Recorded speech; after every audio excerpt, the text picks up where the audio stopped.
Tout ce que je peux dire, c'est que Samuel Levinson, c'est un baiser. Putain de merde. Bonjour à tous, c'est Tobac, j'espère que vous allez bien. On se retrouve aujourd'hui pour une nouvelle vidéo, une nouvelle critique. Et aujourd'hui, on va parler de l'épisode 2 de la saison 2 de Euphoria. Épisode qui est sorti aujourd'hui à l'heure où j'enregistre cette vidéo et où je vais la poster. Donc on est le 18 janvier, c'est ça? L'épisode 2 est sorti, je viens de le finir de le regarder. Et franchement, encore une masterclass, encore une masterclass. Je saurais pas dire si j'ai préféré l'épisode 1 ou l'épisode 2, je vais quand même dire l'épisode 1 parce que l'épisode 1 je l'ai trouvé un petit peu plus rythmé et qui avait un peu plus de sens. Là je trouve que la réalisation c'est une réalisation de baiser, sérieusement. Il est complètement taré, ce montage c'est n'importe quoi. Je crois que c'est une des intros les plus what the fuck que j'ai vu dans une série ou quoi. Mais bon, aujourd'hui on est là pour parler de cet épisode 2, l'analyser un petit peu, je vais essayer de moins le résumer. Je précise avant toute chose que je vais spoiler l'épisode, donc si vous l'avez pas vu, allez le voir, c'est disponible sur Canal+ en France, ou peut-être même OCS, je sais pas, et sinon HBO. Et puis voilà. Je vais aussi spoiler certains éléments de la saison 1. Donc si vous n'avez pas vu la saison 1, ne regardez pas. Voilà, là on est obligé dans ces vidéos de spoiler parce que sinon ça n'aurait pas vraiment de sens et les vidéos dureraient des heures. Donc cet épisode suit directement l'épisode suivant qui s'est terminé sur Nate Jacobs qui s'est fait tabasser par Fesco. J'avais raconté dans la dernière vidéo que je vous invite à voir où je faisais l'analyse de l'épisode 1, où je disais que c'était une des scènes les plus jouissives que j'avais vues et que j'avais fortement apprécié cette scène. C'est vrai, là on reprend directement la suite. Donc on a Nate Jacobs qui va partir à l'hôpital emmené par Maddie et Cassie. On va avoir toute cette trame où après Nate Jacobs est en couple, alors je mets des guillemets parce que c'est assez chelou, on sait pas trop leur relation avec Cassie.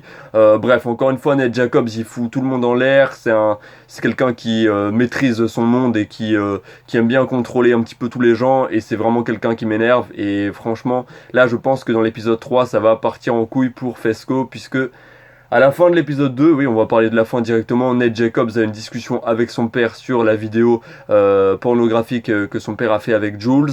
Et Nate, mais disent Nate. Alors, Nate Jacobs va tout simplement mentir à son père en disant ouais, j'ai fait ça pour toi, pour te protéger. Ce qui est pas vraiment vrai. Il y a une part de vrai dans ce qu'il dit, mais il a balancé Fesco au flic et c'était pas vraiment pour protéger son père en vérité, puisque Fesco n'est absolument pas au courant que le père de Nate Jacobs fait des vidéos pornographiques, donc bon, ça n'avait absolument rien à voir. Mais du coup, on sait pas trop quand le père à la fin de l'épisode demande à Nate Jacobs s'il a la vidéo, si Nate Jacobs va répondre oui je l'ai, ou mais dans ce cas-là il pourra pas lui donner, ou s'il va dire non c'est Fesco qu'il a, ou je sais pas c'est Roux qu'il a, ou ce genre de choses. Mais ça peut vite partir en couille parce que c'est une famille de tarés. Il y a que la mère qui a l'air sympa, la mère du coup de Nate qui a l'air sympa, qui a l'air chill et tout, mais le père et le fils ils sont complètement barrés, ils sont complètement détruits en fait, ils savent pas vraiment qui ils sont. Et du coup voilà, j'ai pas trop aimé, j'ai adoré l'introduction, mais ce que je veux, l'introduction de l'épisode qui est complètement what the fuck, avec en parallèle des gens qui baisent et en même temps de la souffrance, et en même temps c'est n'importe quoi cette intro. Vraiment j'étais là what the fuck. Il y a que dans Euphoria que t'as ce genre d'intro, vraiment c'est n'importe quoi. Donc je rappelle que la série elle est réalisée par Sam Levinson, qui est un acteur, scénariste, réalisateur et producteur américain. Il est connu pour avoir réalisé le thriller Assassination Nation, que j'ai jamais vu personnellement, je le regarderai peut-être un jour, ainsi que pour la création de la série télévisée Euphoria diffusée sur HBO et dont il est le showrunner. Donc voilà, Samuel Levinson qui propose ici une réalisation de taré, comme je l'avais dit dans la critique numéro 1. Ce qui fait la grande force d'Euphoria, c'est pas forcément son scénario, mais c'est plus tout simplement sa réalisation, son montage et ses personnages qui sont très bien écrits. Après le scénario, ça reste quand même on reste sur une vie des ados. Enfin, après, les lycées américains, c'est vraiment très bizarre. T'as envie d'imaginer qu'ils sont plutôt à la fac parce qu'ils prennent tellement de drogue, il y a tellement de sexe et tout, que t'es en mode, nous, dans nos lycées français, c'est pas comme ça. Donc je sais pas si au States c'est vraiment comme ça, mais c'est n'importe quoi. La vie va assez vite pour eux, hein, sérieusement. En tout cas, épisode brillamment réalisé, très bon épisode encore une fois. Masterclass, j'ai envie de dire, mais ça je suis obligé de le dire pour tous les épisodes d'Euphoria. De la musique En voiture, en voilà, vraiment il y a de la musique et comme j'en avais parlé, mais là il y a encore une fois de la musique pendant tout l'épisode et c'est assez intéressant parce que moi je regarde la série en VOST, mais VOST pas FR, genre VOST avec les sous-titres en anglais. Et du coup il y a marqué, quand il y a de la musique, il y a marqué le titre de la musique. Et il y a aussi marqué quand c'est de la melancholical music, je sais pas, angry music, ce genre de choses. Vous comprenez, genre quand ça raconte un petit, enfin ça précise les émotions de la musique, même si on les ressent. Et j'ai remarqué que les moments où ça marquait melancholical music, c'était quand Nate Jacobs il était au téléphone avec Maddie. Et ça prouve en fait rien qu'avec la musique que la relation Maddie-Nate Jacobs, et bah c'est de la mélancolie, puisque on voit, elle le dit à la fin de l'épisode, Maddie qu'elle veut absolument se remettre avec Nate Jacobs, mais que lui en fait Nate Jacobs, frérot, il sait pas trop ce qu'il veut. J'ai l'impression qu'il aime Jules, à la fois il aime bien Cassie, il adore Maddie, genre on sait pas en fait. Et au début de l'épisode, Roux, qui fait la narratrice, nous dit que il est tombé amoureux et fell in love, etc. Mais en fait, on sait pas vraiment de qui il est tombé amoureux. Je crois qu'il est amoureux de tout ce triangle amoureux. Il est amoureux de Maddie, Jules et de Cassie à la fois. Le frérot, il est amoureux de tout le monde. C'est un truc de fou. Du coup, il manipule tout son petit monde. Il invente des mensonges et tout pour retourner les uns contre les autres. Et c'est vraiment un baiser, ce mec. Sérieusement, je le déteste, encore une fois. On a du coup, sinon, là, on va plus s'intéresser à la relation aussi avec Kat Hernandez et comment il s'appelle son petit copain? J'ai la liste. Ethan, voilà. Ethan c'est le bon gars. Ethan, il me fait un peu à penser à moi dans la vraie vie. C'est un peu le mec gentil avec les meufs, voilà, qui drague un petit peu, tu vois. C'est un peu le stéréotypé du puceau timide, mais vas-y, nique sa mère, on va dire qu'il me ressemble. Et du coup, Ethan, qui est vraiment très très amoureux de Kat.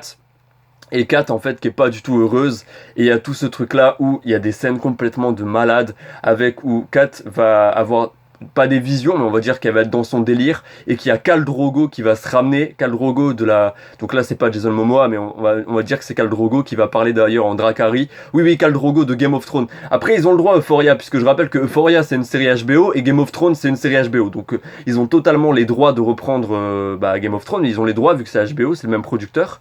Mais du coup, on a Khal Drogo qui va baiser Kat et en fait, on se rend compte que ce qu'elle veut elle, c'est, je sais pas, en fait, elle veut avoir de l'importance, elle veut être la reine finalement, elle veut être Daenerys Targaryen. Et là, ça parle beaucoup plus pour ceux qui ont vu Game of Thrones, mais je pense que ceux qui ont vu Euphoria ont vu Game of Thrones. En tout cas, si c'est pas fait, allez regarder Game of Thrones, la meilleure série de tous les temps. Mais en tout cas, on est sur, elle veut quelque chose de dur, Khal Drogo qui va la baiser fortement, etc., et qui va lui donner de l'importance. Et après, il va tout avoir ce truc où elle va être avec des influenceuses beauté autour d'elle qui vont lui dire love yourself, genre vraiment aime-toi Kat comme tu es, etc. Parce qu'en fait, Kat Hernandez se déteste en fait, et c'est à cause de ça qu'elle n'arrive pas à aimer son petit ami, puisqu'elle se déteste elle-même, et à un moment elle va citer les points forts et les points faibles de son petit copain, et au final elle va mettre que les points forts parce qu'en fait le problème il vient d'elle et il vient pas de son petit copain qui lui l'aime à la folie et fait tout pour passer du temps avec elle, etc. Ils vont au bowling et tout, enfin ça c'est intéressant. Et moi je trouve que c'est un très bon gars et je trouvais que c'était un couple mignon, mais en fait c'est un couple mignon qui ne va pas très bien finalement pour le moment. Enfin Kat ne va pas du tout bien dans son couple, et à un moment il y a Maddie quand elles sont au bowling qui dit oh ils sont trop mignons ce couple, ils sont si mignons, j'aimerais avoir un couple comme eux et tout, et en fait elles se rendent pas compte que Kat Hernandez est pas du tout heureuse dans son couple et qu'elle se donne juste un style. Du coup c'est très triste pour comment il s'appelle, Ethan, j'oublie son nom à chaque fois. C'est très triste pour Ethan parce que lui ça se voit qu'il est fou amoureux de Kat et que vraiment c'est sa première relation, il est à fond et tout, et il accepte Kat comme elle est, mais elle s'accepte pas, elle se déteste, et du coup voilà, c'est très compliqué, encore une fois c'est des messages, etc. Mais voilà, donc assez intéressant, j'ai trouvé d'approfondir ça. On a sinon Zendaya avec, enfin cet épisode introduit de nouveaux personnages, même si on les avait vus dans l'épisode 1. C'est Elliot qui est un petit peu comment le décrire, le Yankee typique, c'est-à-dire que le mec a quand même le logo de Apple tatoué sur la joue, il a ici des lettres en japonais, tu sais pas ce que ça veut dire, je pense que lui-même sait pas ce que ça veut dire tatoué, et c'est le gars qui passe toute sa journée à faire de la guitare et à fumer de la weed. On est sur le plus gros Yankee, le plus gros un petit peu hipster entre guillemets qui soit, et ça me fait bien rire parce que je trouve que c'est un personnage un petit peu trop cliché, un petit peu trop stéréotypé, mais en même temps les stéréotypes ont tous une base, et finalement c'est un personnage qui a du sens. C'est un mec qui est ultra chill, ultra gentil, qui est vraiment ami avec Rue, du coup avec Zendaya, Rue, qui est vraiment ami avec elle, et malheureusement c'est un peu une mauvaise influence pour elle, parce qu'il va la faire retomber totalement dans la drogue. Et à un moment elle est en mode ouais, je passe juste mon temps à fumer de la weed avec lui, sauf que c'est pas de la weed qu'elle fume, mon pote. Elle est en train de je sais pas, de sniffer des gros rails de coke, ou je sais même pas quelle drogue c'est. En tout cas, elle est en train de sniffer des gros trucs, donc c'est pas que de la weed qu'elle prend avec lui. Donc à surveiller quand même cette relation qui est un petit peu toxique. À un moment, il lui dit, t'es sûr que je suis pas une mauvaise influence pour toi? Elle est en mode, bien sûr que non, t'es mon ami et tout. Bah ouais, mais moi je trouve que c'est une amitié quand même assez malsaine, parce que elle traîne juste avec lui pour sniffer et fumer de la drogue. Donc bon, c'est pas une bonne relation. Jules d'ailleurs qui va... Désolé, ça me gratte l'œil. Hein. Jules d'ailleurs qui ne va pas être très heureuse en voyant ça, parce qu'elle croit que Elliot... Enfin, elle croit que Rue est amoureuse de Elliot, puisqu'elle avait pas fait les présentations et tout. Moment un petit peu gênant quand elle fait les présentations. Mais bon, je pensais qu'Elliot, on allait le voir que dans l'épisode 1. Finalement, nouveau personnage, comme si on n'avait pas assez. Mais bon, c'est comme ça dans les nouvelles saisons. Ils introduisent toujours des nouveaux personnages. Donc voilà, nouveau personnage dans cet épisode. Personnage assez intéressant. Le Yankee de base, le mec qui fume de la weed et fait de la guitare. Et on a un nouveau aussi personnage qui est Faye. Voilà, je sais pas c'est quoi son nom en français. Je regarde en VO, désolé. Mais Faye qui est du coup la copine du pote dealer de Fesco, et qui va du coup squatter chez Fesco parce qu'elle est recherchée par la police, parce qu'elle a balancé du balcon le manager de l'hôtel où elle traînait avec son petit ami, parce qu'il aurait dit des choses méchantes et un peu gênantes sur elle, et du coup elle aurait pas aimé, elle a balancé du balcon. Du coup il y a toute la police, elle est recherchée par la police, et du coup elle passe ses journées dans le magasin de Fesco et avec Fesco. Malheureusement du coup pour Lexi, puisque Lexi elle est tombée amoureuse quand même de Fesco, ou disons du moins qu'elle s'en est beaucoup intéressée, et du coup Lexi qui va essayer d'aller draguer Fesco, de se rapprocher de lui, vraiment voilà, du coup elle va se pointer en superbe tenue à son magasin, elle va être en mode ah salut Fesco et tout, et en fait derrière elle va voir Faye, elle est en mode est-ce que c'est ta petite copine? Et Fesco il sait pas trop quoi répondre. Je me suis dit mais le frérot il est tout le temps défoncé, ou c'est comment? Il sait vraiment pas quoi répondre à ça. Il est en mode yeah no not really. En fait, lui-même, il sait pas ce que c'est Faye pour lui. Mais en fait, bon, il sort pas avec elle, hein, il sort pas avec Faye. Mais du coup, ça va refroidir un petit peu Lexi, qui va être en mode, elle croit que Fesco est avec Faye. Et il va y avoir cette scène très intéressante où le père de Nate Jacobs, Cal Jacobs, va se ramener.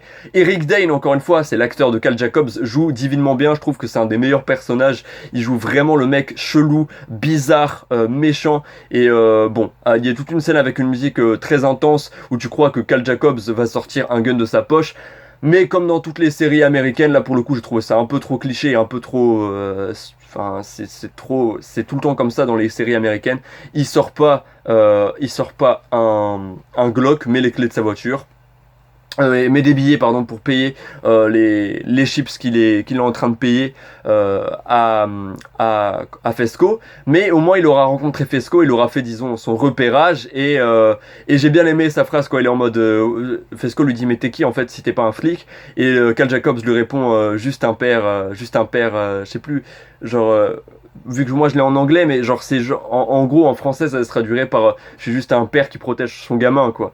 Et moi je trouve ça assez intéressant, parce que bah ça va sûrement créer un versus Cal Jacob versus Fesco. J'espère que Fesco va s'en sortir et qu'il va pas mourir dans cette saison 2. C'est une de mes grandes inquiétudes, que des personnages meurent dans cette saison 2. Je suis un peu inquiet pour ça en vérité.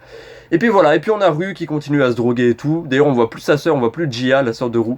Mais bon, on a Rue qui continue à se droguer, qui est complètement voilà, et qui va du coup retourner à sa cure de désintoxication, rencontrer le gars. Alors le gars, comment il s'appelle? Ali, voilà, il s'appelle comme ça, c'est ça?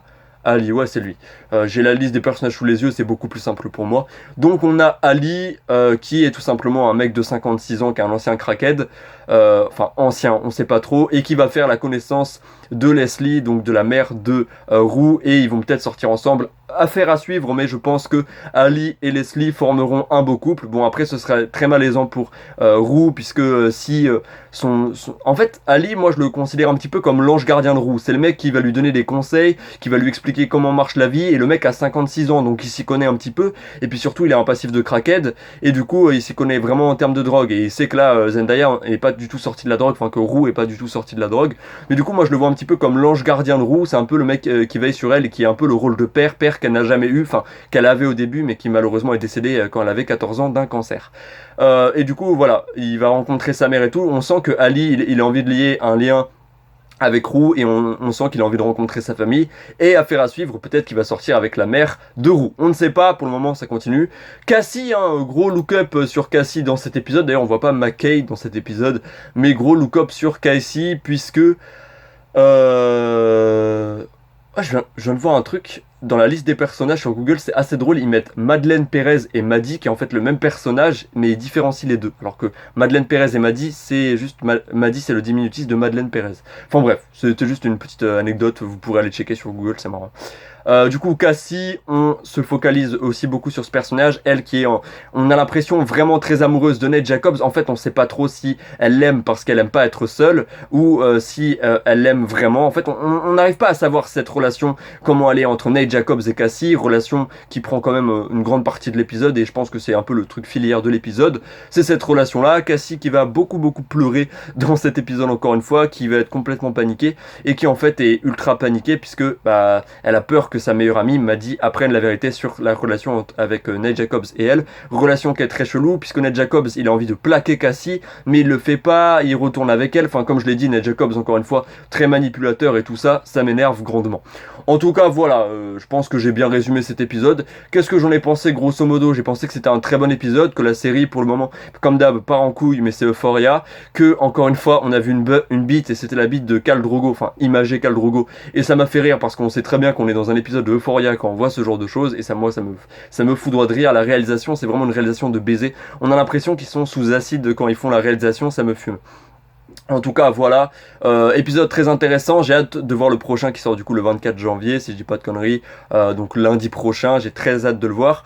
Et voilà, donc vidéo intéressante, on continue l'arc Euphoria, mais vous inquiétez pas, je vais parler d'autres films, d'autres séries en attendant aussi, mais tous les lundis on se retrouvera pour ce rendez-vous hebdomadaire, j'ai envie de dire, enfin oui hebdomadaire, pour tout simplement parler de Euphoria, cette série quand même qui est une très très grande série, même si cet épisode je l'ai trouvé un petit peu plus cliché que d'habitude avec forcément de nouveaux personnages et tout, mais je l'ai trouvé un petit peu plus, je l'ai trouvé, bah si très bien réalisé, quand même l'intro est incroyable, mais je sais pas, cet épisode je l'ai trouvé un peu plus plat, j'ai envie de dire. C'est les épisodes un peu plats d'Euphoria, comme il y avait dans la saison 1 avec l'épisode 6.